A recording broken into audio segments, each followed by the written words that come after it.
জীবনে যদি অনেক নামাজ কাজা হয়ে যায়, অনেক ওয়াক্ত, অনেক বছর পর্যন্ত আপনি নামাজ আদায় করেন নাই, কিন্তু এখন আপনি নামাজটা আদায় করতে চান, এই নামাজ কত কাজা হয়েছে আপনার কোনো হিসাবও নাই, তাহলে আপনি কিভাবে নামাজটা আদায় করবেন? এই বিষয়টা নিয়ে আমি আপনাদেরকে ক্লিয়ার করতে চাই। অনেকেই প্রশ্ন করে, হুজুর আমার শরীয়তের হুকুম যখন আমার উপরে জারি হয়েছে তখন থেকে আমি 2 বছর 5 বছর 7 বছর আমি নামাজ আদায় করি নাই, কিন্তু আলহামদুলিল্লাহ এখন আল্লাহ পাক আমাকে কবুল করেছে, এখন আমি নামাজটা আদায় করি, এবং অতীত জীবনে নামাজ কাজা করার কারণে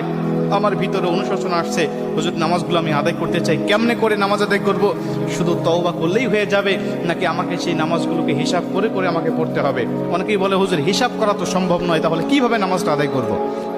কারণ অল্প যদি ওয়াক্ত নামাজ কাজা হয়,